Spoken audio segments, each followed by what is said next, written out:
Hey everyone, I'm Cappy and you're listening to Beyond the Plate. This is a podcast where we sit down with the world's culinary elite to explore their journey into the food industry and the social impact they have made in their community. Today's guest is Chef Anne Burrell. This episode is made possible with the help of our friends at Martin's Famous Potato Rolls. All right, everyone, we've got something new for you this week. This is a two-part shout-out for Martin's. One of the main reasons we started Beyond the Plate was to share the incredible work chefs and restaurateurs do to give back to their community. And one of the things we're proud of with all of our partners is their sense of social impact.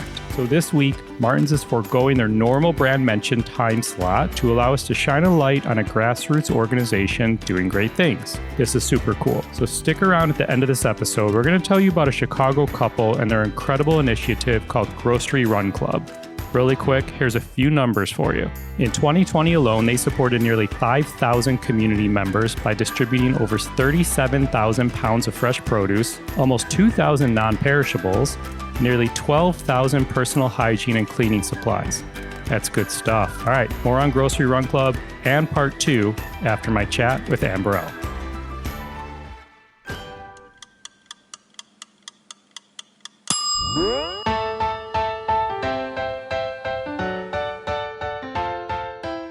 Hey everyone, I'm going to keep this intro rather short because we go through a lot in this episode. Anyhow, today's guest is a chef, author, TV personality, a teacher. I've been on set with Anne Burrell. She's an incredible teacher. She's very competitive. We talk about her competitive side. I thought I knew a lot about her culinary journey, but she's done a lot. We talk about how she gives back through fighting hunger, through her work with the Juvenile Diabetes Research Foundation. You probably know her from Worst Cooks in America or her early days on Iron Chef America. She's apprenticed at Michelin-starred restaurants in Italy. She was a culinary school teacher. She has cookbooks. Anyhow, we'll get into all this good stuff. So before we get going, we do have some awesome merch for you all, which you can find a link in your podcast player or at beyondtheplatemerch.com. We have some tees and hooded sweatshirts and hats and beanies, so check those out. And please enjoy this episode as we go Beyond the Plate with Chef Anne Burrell. All right, Anne, let's start with a quick audio test. Can you name 10 pasta dishes for me? All right, we'll start off with one of my favorites, amatriciana, carbonara, cacio e pepe. So we've got Rome covered. We've got orecchiette with sausage and broccoli raw pesto. Okay, you're good. I should have just let you keep going. It's good. Now I'm hungry. Last time we talked, we were in Corona quarantine time. And this time we're in Corona quarantine time. Right. I mean, and it's so weird because you can't really, I mean, I know that we're all supposed to be quarantining still, but it seems like people are not as much as they did before. And I mean, I will say I am probably guilty of this a bit myself, but it's also like I'm trying to go out sort of and support restaurants. So, you know, the eating outside thing, I think it's something that should last all the time. I think it's kind of fun. Yeah. You know, it makes me feel like sort of almost like an après-ski situation or something. And, you know, sitting outside and like so many restaurants have these cute little like yurt type things that, I mean, I think it's really fun to sit outside in those. I love it. I love it. Have you learned anything new about yourself during this quarantine time? I know you were upstate and in the city a little bit, doing a ton of cooking, obviously. Well, I mean, I will say what I've learned is that definitely in terms of clothes, I don't need nearly as many clothes as I have. So I'm getting ready to do a giant purge of everything. And I mean, it's funny how life has just kind of gotten a lot smaller.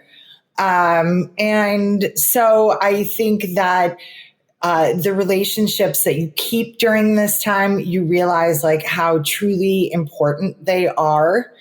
And how to give those more like nurturing and love and attention than maybe we took that all for granted in the past. So, I mean, I think that's a lovely thing. It's been amazing to be able to spend so much time with my family, which I think, you know, when in my life ever, except for a pandemic, would I have gone to spend 6 months upstate with my family, my mom and my sister and her kids and my fiance and his son. So, I mean, it was definitely an experience for me living with 4 teenagers because I hadn't done that since I was a teenager. So I'm like, whoa, okay. What did you learn from that? Well, I learned I owe my mom, I guess, an apology. But it's also interesting to learn, just sort of how generationally teenagers are different than when I mean, I'm going to say we because I'm older than you, but just a different generation of how teens look at the world and how they act in the world and how, technology has made such a big difference on that. And thank God it has, because every time I'm trying to hook up to something like this or to anywhere, I'm like, oh my God, where's a teenager? I need some help. It makes me feel old. And then I look at like my mom and stuff, and I'm like, all right, you even go, even past that. And I think, wow, how hard it is for people of our parents' age to navigate the technology world. Yeah, totally. I mean, the big joke used to be when I was in high school, it was like, oh, Mom, do I have to program the VCR for you again? And now I'm like, oh no, it's like, I feel like I feel myself turning into my mother daily. That's really funny. What 3 words would you use to describe yourself? Oh boy. Oh geez. I should have remembered all this. I think of myself I like to think of myself as smart. Maybe I don't always exhibit that one. I like to think of myself as a caring and empathetic person. And I also think of myself as a bit of a badass. Love that. Stuart, your fiance, you got engaged over quarantine time. What 3 words would Stuart use to describe you? Oh, geez. Well, he's here. I mean, Stuart? Maybe I should. Stuart. He's ignoring me, I think. Well, I would like to think that he would use the same words that I did. He might say also a bit reactionary. But I mean, also like, what chick isn't? But I would like to think that he would think I would say that I'm smart, caring, and a badass. Yeah, nice. Does he cook? No. Well, I mean, he makes a very good tortilla española because Stuart is British, but he's also, his mom was Spanish. So he's half Spanish. So he spent his childhood growing up in England and in Spain. So he's fluent in Spanish. And which is, I love it when he speaks Spanish. And he also works at Univision, which is the Spanish language station. So he gets to use the Spanish pretty regularly, which is great. But there was one time for work that I don't know, they were doing something where it was like a potluck something. And I was like, oh, I'll make the tortilla española for you.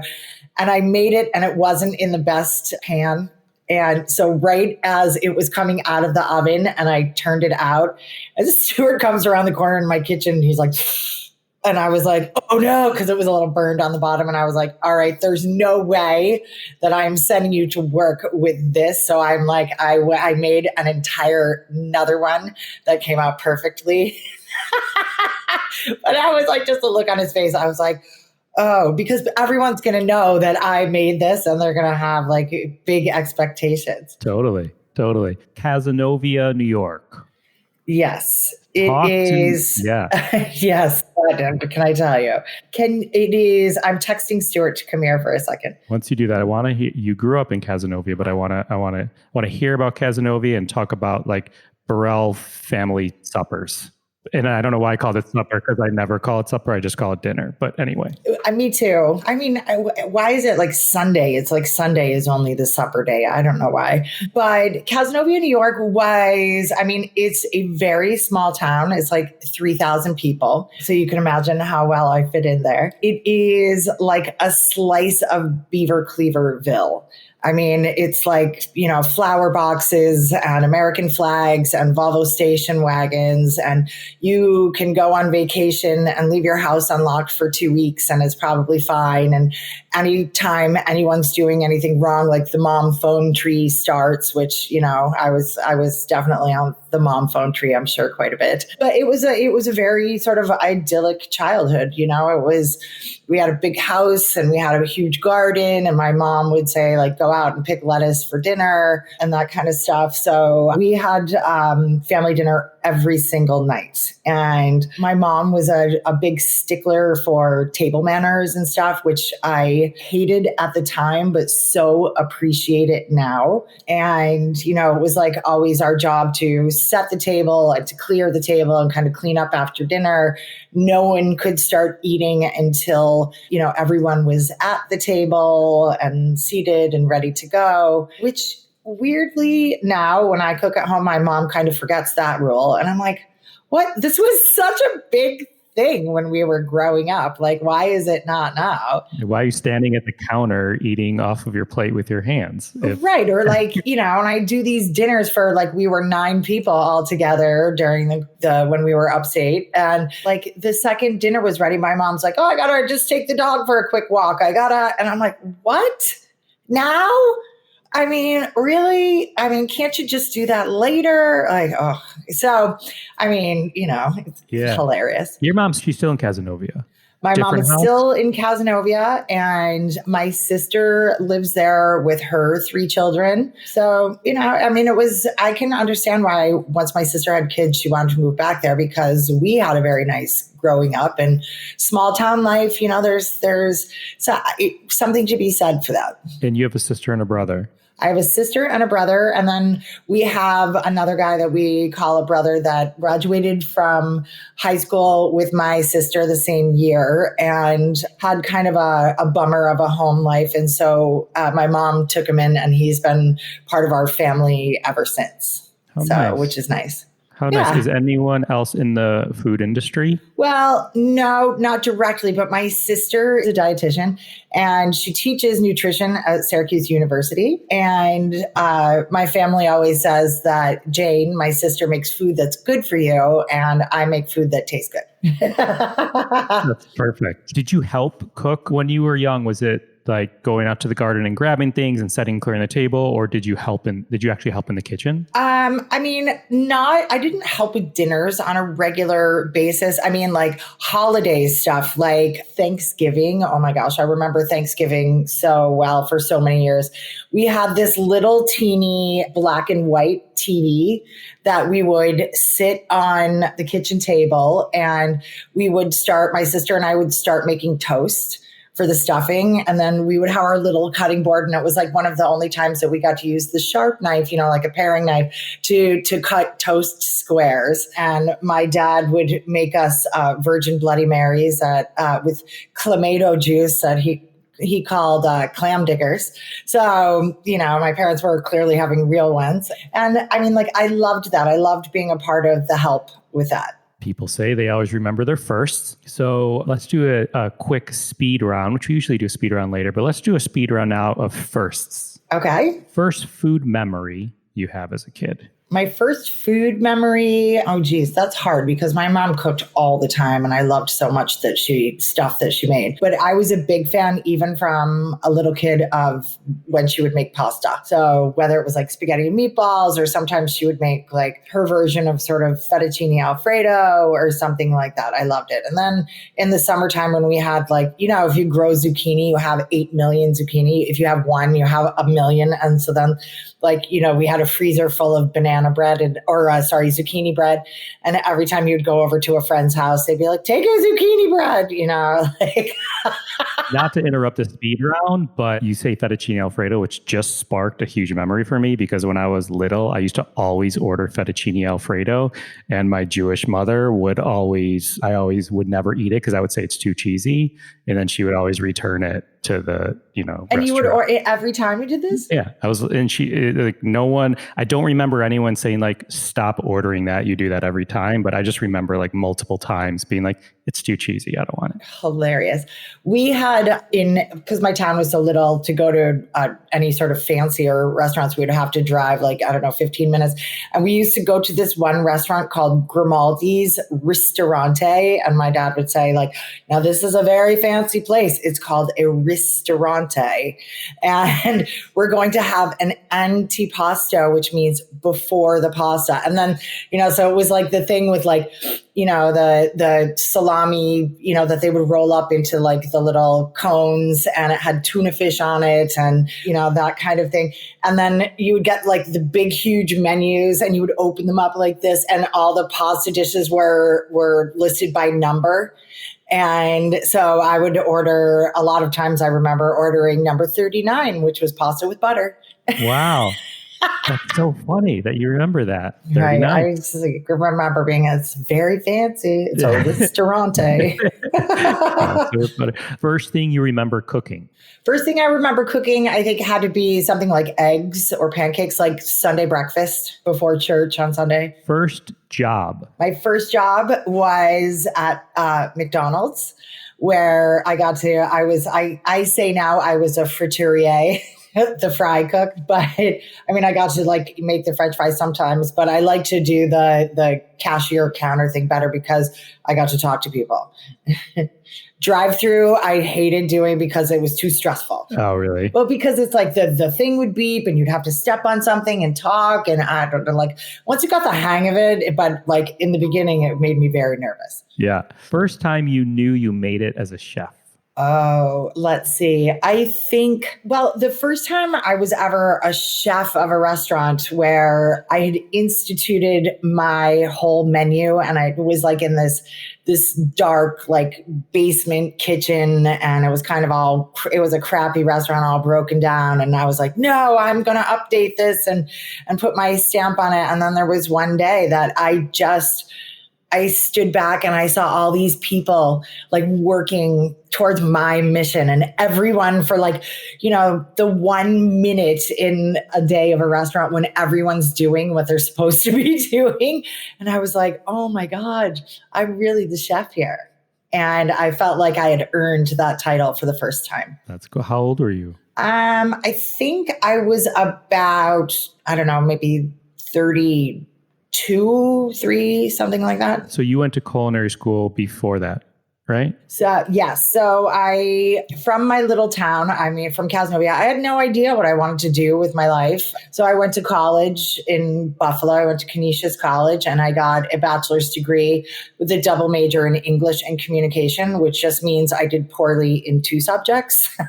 I was not a good student because I just didn't care. It wasn't anything that I was really psyched about. So I just didn't put that much effort into it. And so then I graduated from college, and a couple of years later, I decided to go to culinary school. You went to CIA. What'd you do in between those 2 years in between? So I started waitressing when I was a junior in college because I wanted to buy a car. And a week in, I was oh man, this is for me. It's restaurants, the island of the misfit toys. You have a pocket full of cash. You go out after work every night. And it was a great, really fun group of people that I worked with, and we were all pretty tight. So I loved it. So I waitressed for 3 years. So my junior and senior year of college, and then a year after. I remember the day I graduated from college, and I was yesterday I was a student. Today I'm a waitress. And so after I did that for a year, my parents were all right, Missy, let's get a job, real job. So I got just a terrible, miserable job as a physician headhunter. So it was all on the phone trying to recruit doctors for positions. And it was just, it was so rotten, and it was in a miserable, old school. So it was just dingy, and every single day I was oh my God, what am I doing? And it was during that time, I remember the exact minute I had an epiphany. I remember what I was wearing, what time it was, where I was, what the sky looked like, what the trees looked like. And I was I am 23 years old, and I am too young to be this miserable. So I quit that headhunting job on the day that I started a year later so I could get my vacation pay. And then, right, I'm like blonde, but not stupid. And I moved home after being out of the house for 6 years, which again, once you're an adult child living away, you should never move home. But because for the CIA at that time, which I found out the last time that we spoke, that we are fellow alumni. I love that. Ma'am. But at that time, I'm not sure if it was the same for you, but you needed 6 months of working in a non-fast food kitchen and 2 letters of a recommendation, of which I had neither. So I got a job as a prep cook, and I was like, I'm going to wash the best lettuce that's ever been washed in the history of lettuce. I'm going to clean the best shrimp. And so I did that for a year, and then I started the CIA. And I loved every minute of being a student there. Like, it was one of the happiest times of my life, I could say. And then I became a really good student. Agreed. And that's how I was. I was never like a academic type. Like in high school, I went to Normal University for a couple of years, and then I went to CIA, and it was just fun for me. Like I didn't feel like I was working or studying or had to take a test or had to do something. It was all fascinating and interesting to me. Right. And it was like, I couldn't work hard enough. I couldn't know enough. Like, I was a sponge, and I was so thirsty for whatever they threw at me. Yeah, agreed. And it's funny. They say like, get involved, do extracurricular activities. I mean, there's a club, I feel like, for every ingredient. There's like an avocado club and an orange club and everything. And I feel like I did most of those, like after classes or before classes, depending on if I was AM or PM. And then you leave there and you're like, I should have done more. But you, right. So it's so funny. Have you been back to school? I remember we talked about this a little bit the last time. I mean, the CIA is so different than it was when I was there. And I mean, like, there's so much stuff, like, I'm like, wow, it's like Shangri-La. And then I was like, oh my God. I mean, the students leaving this like Disneyland of the culinary world, and then going to work in a restaurant has to be a giant letdown. Seriously.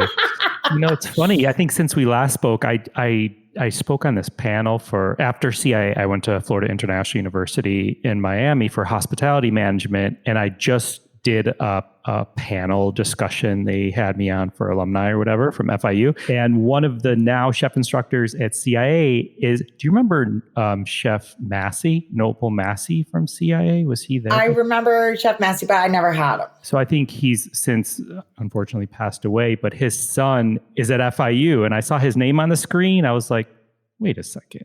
Massey, like CIA, and he grew up in Poughkeepsie, which kind of a rough spot. Yeah.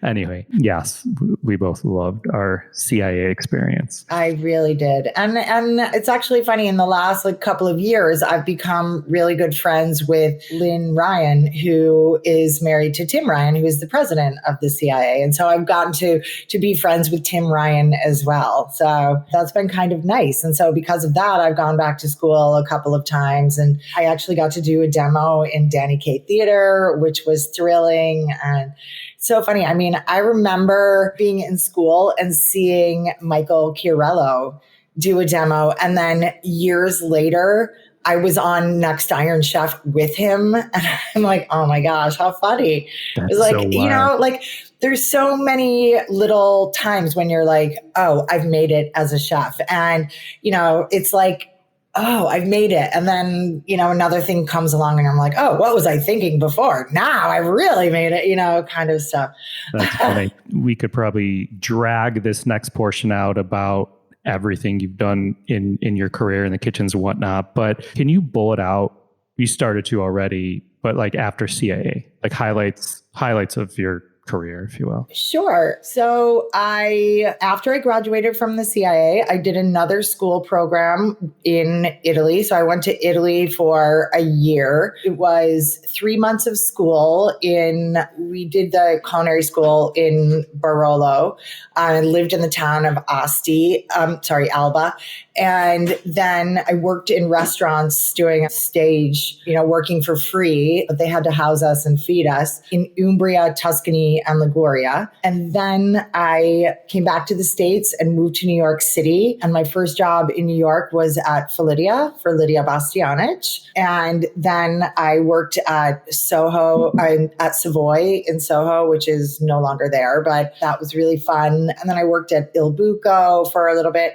And then I was kind of burnt out from restaurants. So I started teaching culinary school. And that actually was the first time anyone called me chef. And I was like, oh, I don't know if I'm ready for this title. So I taught for like 3+ years and then went back out into the field. And that's where I was working at that little restaurant where I was a chef for the first time and it was all my menu and stuff. And after that, I worked at the Italian Wine Merchants, which is a wine store, but I did wine pairing dinners for lots and lots and lots of sort of organizations and stuff. And that's where I met Mario Batali. And that's why he asked me to be on his Iron Chef team. And so that's how that Food Network started for me. And from there, I opened a restaurant in the West Village called Centro Vinoteca. And I think that's when the Food Network was like, oh, wow, this chick really can cook. Let's see if she can cook and talk. Not easy. And you were quite good at it. No. You get a lot of people that can talk, but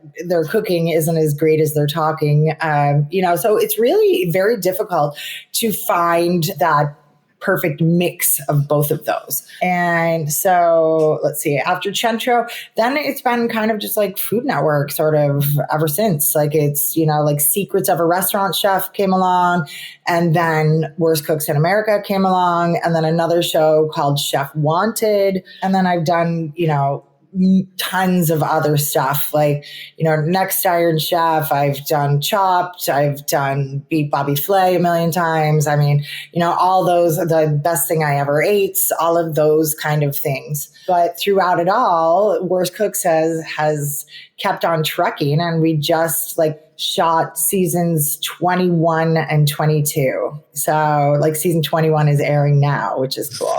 So crazy. Hey all, pardon the brief-ish interruption. We wanted to give a shout out to our friends at Imperfect Foods. If you know me or follow me on social media, you know I love Imperfect Foods. Thanks to them, they're offering you, the Beyond the Plate listeners, 30% off your first box. Enter the code Beyond the Plate at sign up. Some of you have already taken advantage of this. Nice work. All right, everyone, here's the deal. 40% of the food produced in the U.S. goes uneaten. So, where does Imperfect Foods come in? They are an online grocer. They're on a mission to eliminate food waste and build a better food system for everyone. They source imperfect groceries, including ugly produce and surplus food, directly from farmers, growers, and food purveyors, and deliver these goods directly to your door through a customizable subscription service that's up to 30% cheaper than grocery stores. 30% cheaper, plus you're getting 30% off your first box. Not bad. Since launching in 2015, Imperfect Foods has recovered 139 million pounds of food and donated over 5.7 million pounds of food to food banks and nonprofits fighting hunger. Come on. I've been getting Imperfect Foods nearly every single week for about a year. I customize my box to get plenty of fresh fruits and vegetables for my kids and the whole family, quite frankly. And aside from that, I've received fish, chicken, pork, snack foods, and a whole bunch of other stuff. I'm going to give a shout out to one of my favorite items. It's not fresh produce. It happens to be dried mango, unsweetened dried mango. I'm holding it in my hand. It's so good. I'm going to read you what's on the back of the bag. I'm holding it in my hand right now.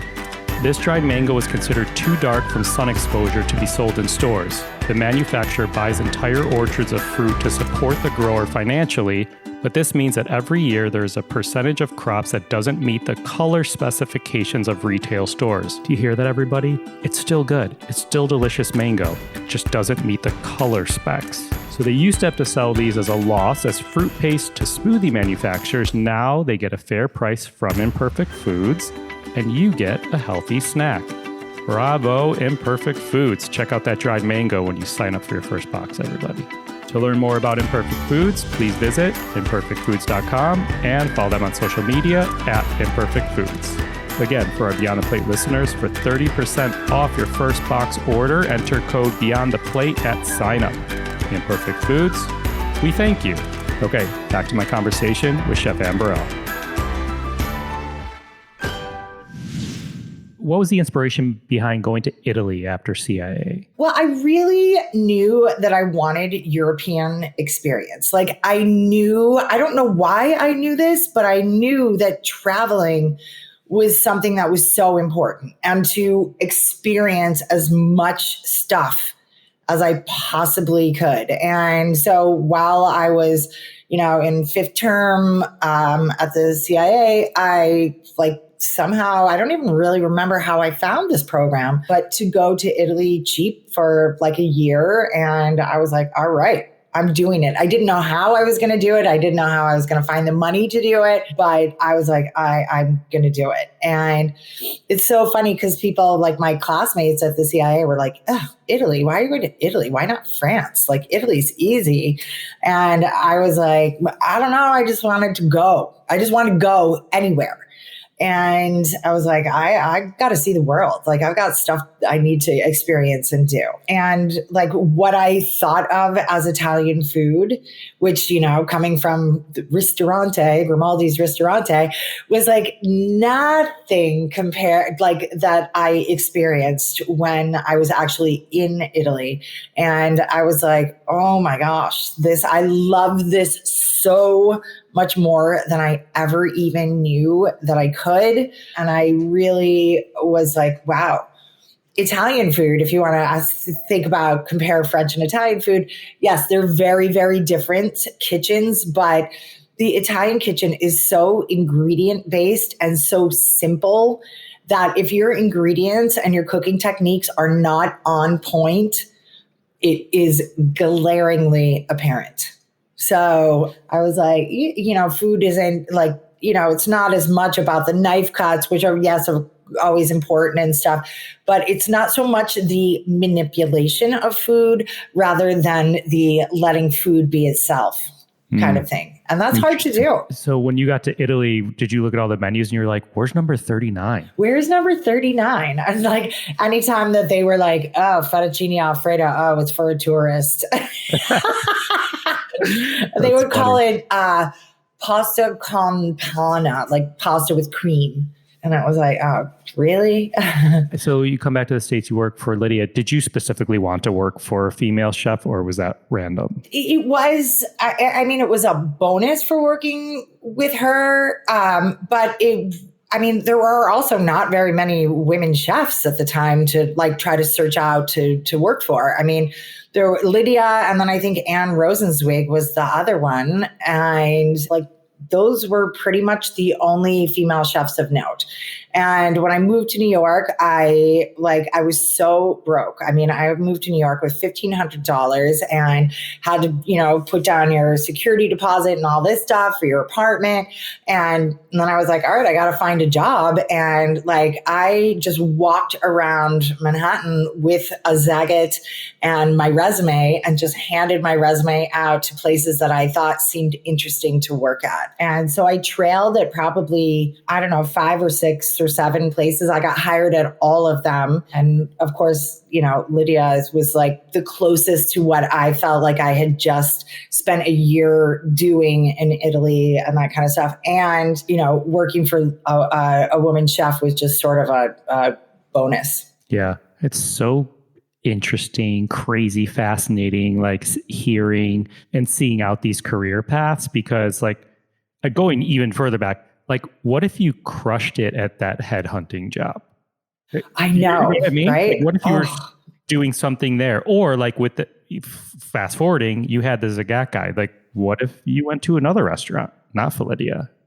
Right. What would you like now? It's so crazy. I know. You think about all this stuff that like the what ifs or what could have beens kind of thing, the reason I worked for Mario Batali was because I answered an ad in the New York Times. I had no idea where I was faxing my resume to. Like, what if I hadn't looked at the paper that day? And what if I hadn't like sent my resume there or that kind of thing, That's so crazy. I know. It's so bizarre. It's like sort of the sliding doors of the culinary world. Oh, wait, hang on. Stuart's here. Stuart, what 3 words would you use to describe me? I know, because I used 3 words to describe myself, and then I used 3 words that I thought the same 3 words actually. So I want to see. Talented. Oh, talented is one. You don't. I mean, you already got me, so you don't have to. Talented. Explosive. Talented, explosive. See, reactionary was one I said. And charming. Oh, and charming. Okay. So, all right. Well, I mean, we're not hugely far off on that. So yeah, I don't think he'll disagree with badass, but I think he just, I think he used 3 good ones. I said smart, empathetic, and badass. And Stuart saying, yeah, okay. Thank you, Stuart. Thank you, Stuart. Cappy saying thank you. Thank you. Hey, so I didn't realize that is this true that we were Googling your On Cappy's Plate? Are you involved with Zach the Baker in Miami? He was the episode that launched yesterday on the podcast, but I recorded with him in February when we were there for the festival. For South Beach. I did 3 episodes there that then like quarantine happened. I was like, so I was like holding on to them. And so that episode aired or published yesterday. Oh, nice. All right. I love that place. Yes. Yeah, oh my God. Yeah. I mean, like I haven't eaten bagels in a long time, but like I ate one, like I think every day that I was in Miami. He's an interesting guy. That episode is so fascinating. I mean, he hippie style, like lived around in hostels, went to Europe and different parts of Europe to learn. He wanted to learn how to make cheese, make bread, and make wine. Like those are the 3 things he wanted to learn. Right. Well, the things that are keys to happiness in life. Yeah. And then he wound up coming back and buying a deck oven and putting it in his friend's garage and baking bread out of his friend's garage. Literally. Wow. So crazy. That's wild. And he's kind of like, and he's could have grown. I mean, as you can imagine, he's gotten opportunity after opportunity to grow. And he's like, just doesn't have an interest in having more bakeries. He's like, maybe the time will come. He's like, I prefer to focus on getting better than bigger right now. He's like, I like my bakery. I like my team. See, you know what? That's just so not an attitude that is on the regular. I agree. Most people are like, all right, this one is successful. How can I expand? Where's the next one? And I think that people do that sort of to the detriment of their businesses, like when they grow too fast. I agree. And I think a lot of chefs, few of them do it successfully. Some of them do it, unfortunately, close and learn a lesson and kind of like rein it back in. And so it was interesting. It was a fun conversation. He's a quirky, fun dude. Nice. I like that. Well, I had a nice conversation with him when I was in Miami. He is a nice guy and very interesting. Yeah, for sure. All right. We mentioned Mario, Iron Chef. You're competitive. No secret. I did not realize actually that I was quite as competitive as I am until we started doing Iron Chef. But you win a lot. We were, I have to say that for a while there, we were the team to beat. Like we were and I it's so funny. I sort of would have this like movie of us like walking into Kitchen Stadium in my mind, about like almost this slow motion of Mario and Mark Ladner and I walking in, and I would almost feel bad for the other team because I'm like, we're going to win. That's so funny. I asked you this once before. A, do you hate losing? B, how long does it take you to get over a loss? Well, yes, I hate losing because I know in my heart that I can win.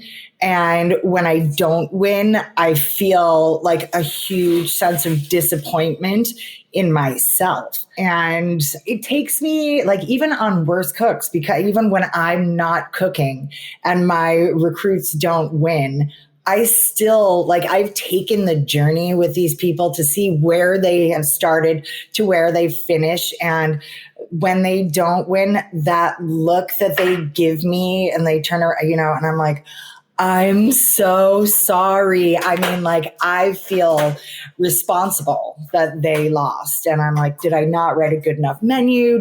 And I can't put my hands on anything. I can't taste anything. So really, I don't have anything to do with it, but I feel personally responsible. And so I try to always be a gracious loser. I have a hard time with it. It usually takes me like a day to all right, Stuart even knows oh, all right, I got to leave you alone tonight. But there are times when I think about there was one season of Chopped that in the finals that I made it to the second to last round or something. And the basket just got the best of me. And I still to this day noodle on, and that was probably, 8 or 9 years ago, something. I still think about that. And, there was on Beat Bobby Flay so I was cooking against Marcus to get past the first round to then cook against Bobby. And I didn't. I knew I had messed it up. And poor Scott Conant had to make that decision.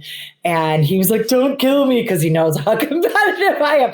And I was like, no, I messed that up. That was just, I will own it when I lose, but getting sent home from Next Iron Chef, that one, I feel like I should not have lost. And I still to this day hold that to be true in my heart. And so whenever you see that judge or producer or whoever, you're like, yeah, that might be a true story for sure. So how do you handle or deal with obstacles in your career in general? Well, I mean, there's always obstacles in a career. Nothing is ever as smooth and as perfect as you want it. I mean, you have to learn from those. You have to own your mistakes. If you don't learn from obstacles and mistakes in your career and your life in general, I think that speaks to people's character. You know what I mean?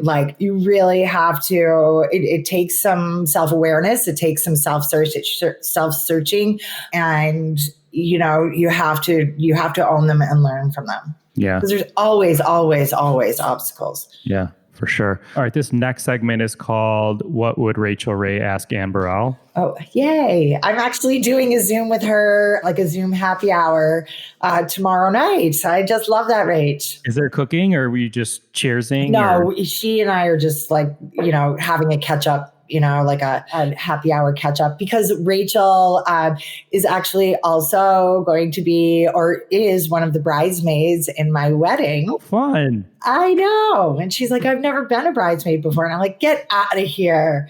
So I'm super excited to just give her the updates on what is going on with the wedding. And then also just to catch up with her and how's her new dog and how, is life coming for her after the fire and what's going on to be rebuilding and all of that kind of stuff. Yeah, that's fun. That's so nice. She's going to love that. Yeah, no, Rachel and I are really actually friends outside of work. Yes, for sure. So she asks, favorite pandemic dish that you cooked that you could eat every day? It's really funny because I've been trying to switch things up and not have too many repeats.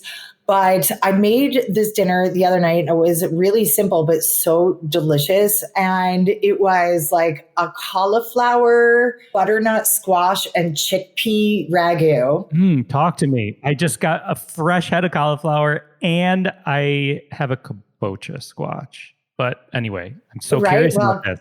So yeah, I mean, it was just, you start off with onions and garlic, and I grated some ginger and then a bunch of toasted and ground cumin, and then put in a can of crushed tomatoes, chopped up a head of cauliflower pretty thin, and diced butternut squash about the same size as chickpeas, some bay leaf thyme, and toasted ground fennel seeds, and then got that all together and then cooked it down and added more water and cooked it down. So it was a nice, almost chili consistency.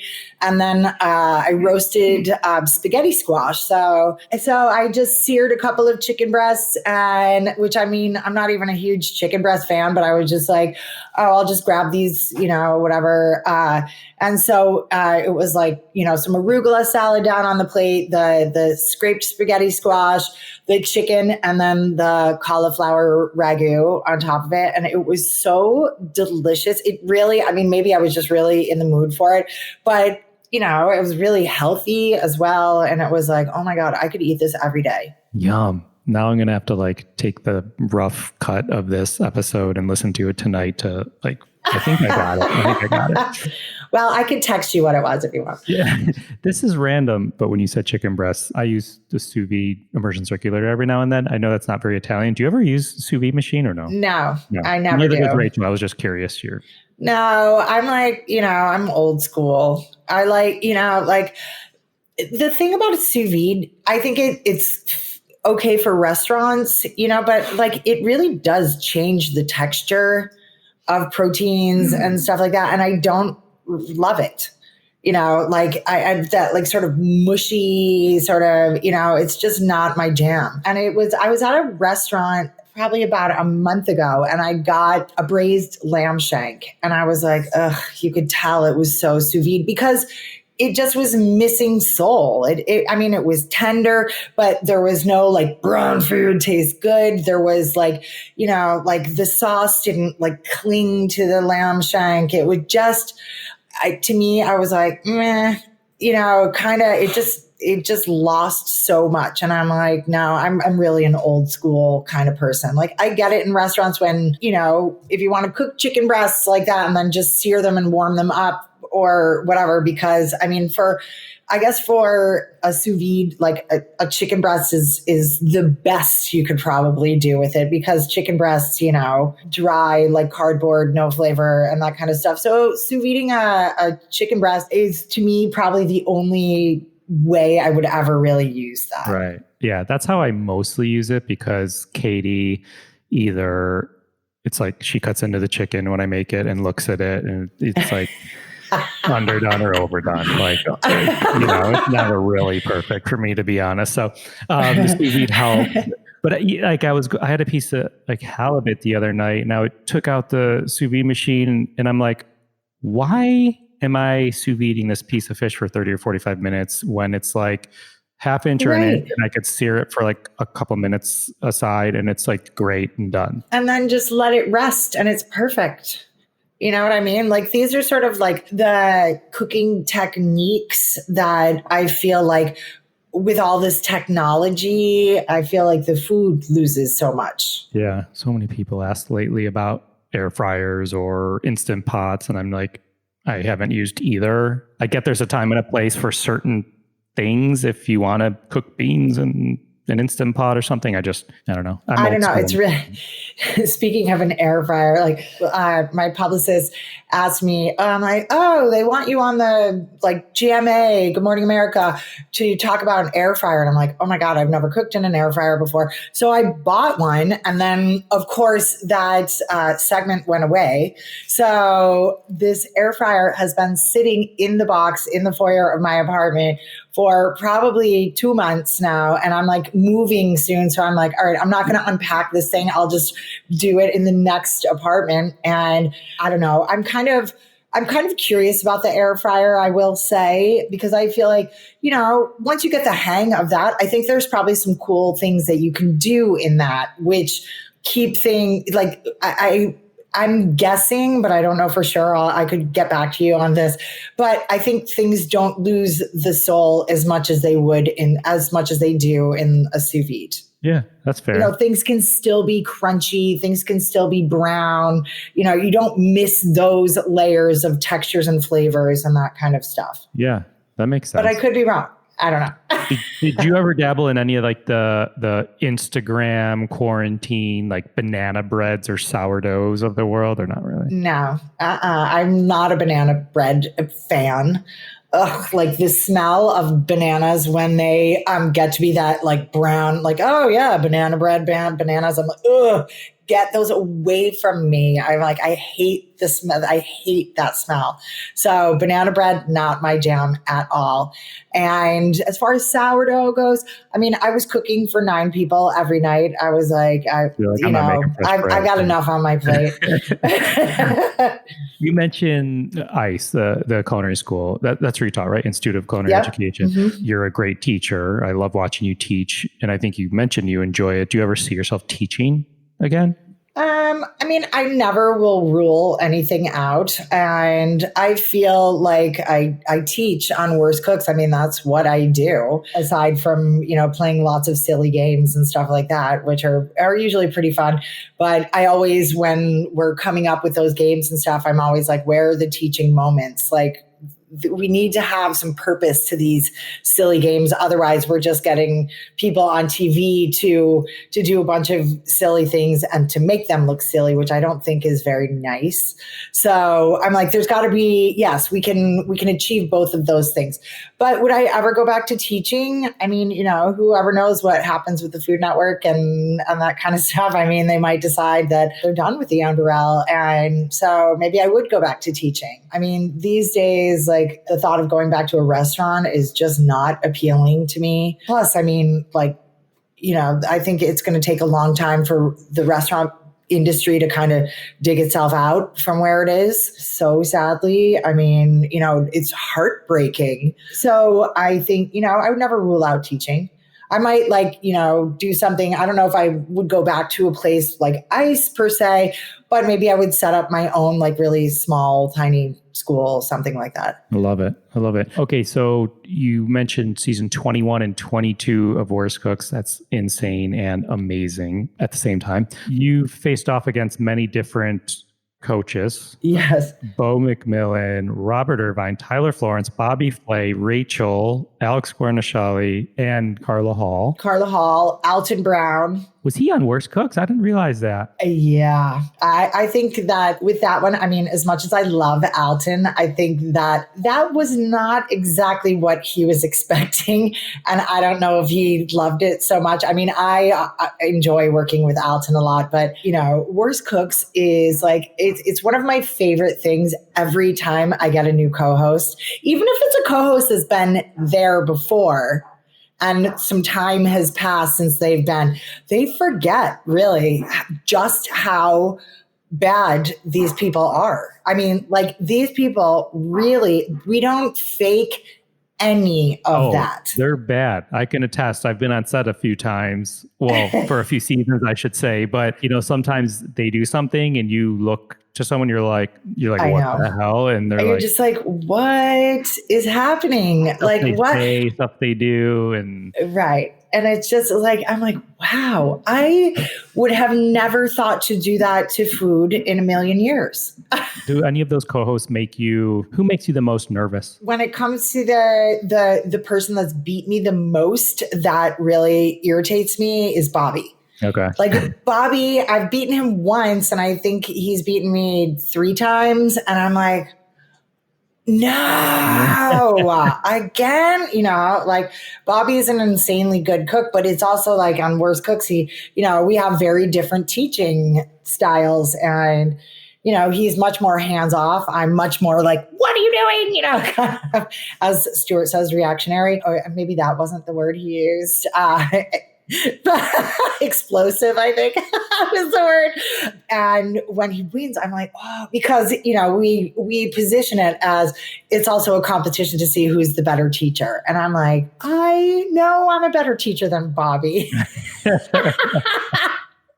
That's so funny. All right, social impact and chefs giving back. We touched upon restaurants and how unfortunate and crazy it is right now, what everyone's going through. And all of the guests on Beyond the Plate give back in a lot of different ways, quite frankly. And it's one of the reasons why we love doing the podcast, just to share that. And you, of course, do a ton of charity work and giving back and things for organizations and whatnot.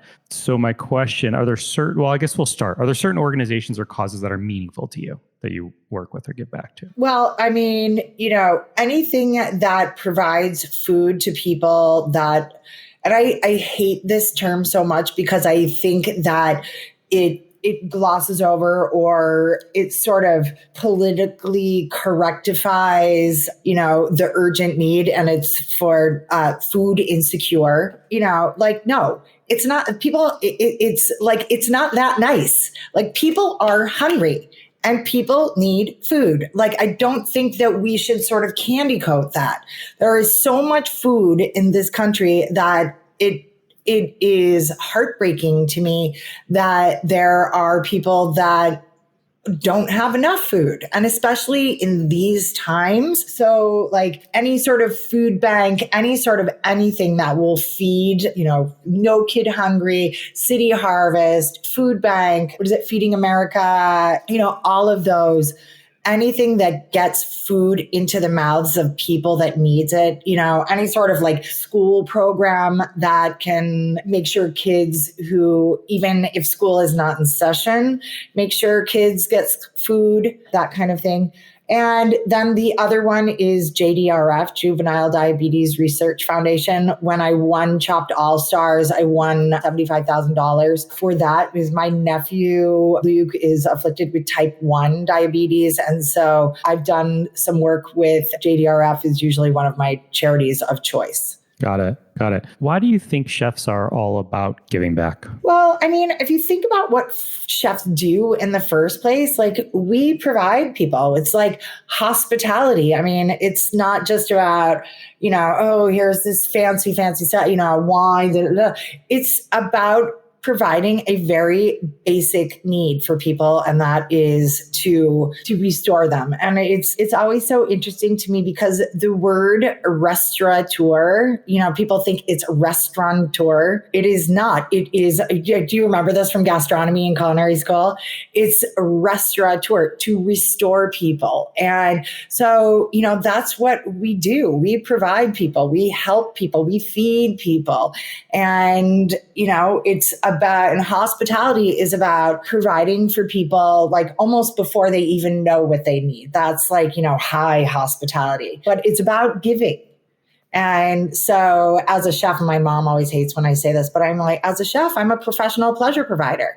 That's what I do. That's so funny and so true. Like that. It's amazing. And I've said this like 100 times, but some people say, oh, I want to get involved with charity or nonprofit, but I don't have like money to give. Well, you can do stuff like beyond money. You can do stuff with your time. Yeah. I mean, like, that is like one of the when I was traveling through Sicily one time, I heard this saying, because a lot of Sicilian recipes take so long to do, and they're so intricate, and it's making like little teeny tiny pieces of pasta by hand and that kind of stuff.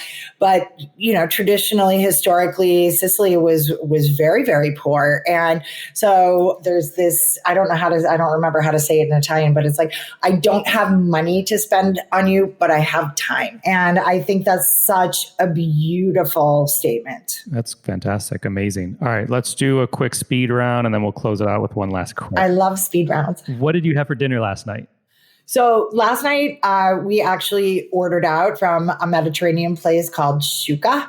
And so I got we got like hummus and falafel and tahini veggie dips and that kind of stuff. And I had like a chicken sort of shawarma wrap kind of something. Fun. I feel like I just started following her on Instagram, the chef of Shuka. Name a smell in the kitchen you love. The smell of onions and garlic cooking. Name a smell in the kitchen you hate. Salmon cooking. Okay.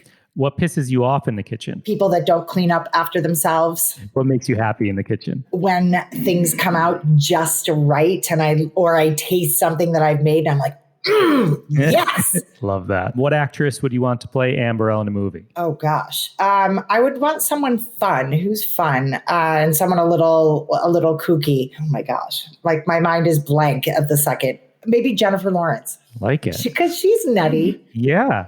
She's fun. And fun, it seems. Totally. And hot. Yeah. All right, we started this episode with the speed round of first. So for someone stepping into the kitchen, you always give great advice for home cooks and beyond. But for someone stepping into the kitchen for the first time, what advice would you give to them? The first thing that I would tell everyone, the first thing I tell anyone on Worst Cooks also is mise en place. What does it mean? It means put in place. It means read your recipe before you start. Make sure you have all of your ingredients. Make sure that you have all the correct equipment and make sure you have enough time to do it. So do all your prep work first and then start cooking. Awesome. Thank you again for your time. My pleasure. I appreciate it. It's always so nice to talk to you, Cappy. This was delightful. Hopefully we get to see each other in person in the future, near future. But, right. Sometime in 21. Let's hope so. all right. Thank you. All right. Thank you, Cappy. It's nice to talk to you. Thanks. Have a good day. Happy New Year. Bye-bye. As promised, here's the story behind Grocery Run Club. Our partners at Martin's Potato Rolls have given up their time for us to celebrate the work of Lucy Angel and Jorge Saldariaga. They created Grocery Run Club to help people in their community. They organize, mobilize, and partner with people that are able to donate their time, money, and knowledge for the greater good of the city of Chicago. Most importantly, they supply fresh produce, other food items, and everyday necessities such as hygiene and cleaning supplies to underserved communities of Chicago. They believe that when basic human needs are met, it's easier to overcome the inequities of everyday life.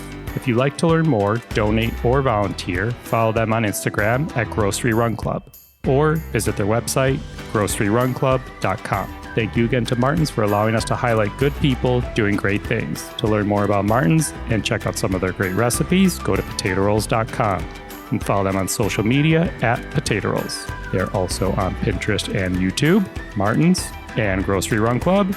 We thank you. Thanks again to Chef Anne Burrell. Find more on her at anneburrell.com. To learn more about Juvenile Diabetes Research Foundation, go to jdrf.org. Find me and keep up to date with this podcast across all social media platforms at On Cappy's Plate or go to beyondtheplatepodcast.com. Beyond the Plate is on all the socials at BT Plate Podcast. This episode was produced by myself, along with Ian Cohen, Joey Yetton, and Sean Petrosian. Thank you to Sarah McClellan-Mee for her digital media skills. Our music has been composed by Goldford. Find him at iGoldford. As always, special shout out to my wife, Katie. Please rate, review, and or subscribe to this podcast on your listening site of choice. Join us this Friday for our last episode of Beyond the Drink, our companion podcast of Beyond the Plate, made possible with the help of our friends at Deep Eddy Vodka. We are joined one last time by one of the leading mixology minds in the world. Yeah, I said it. It's Tony Abuganin. Thank you for listening to Beyond the Plate. I'm Cappy, and remember, there are never too many cooks in the kitchen.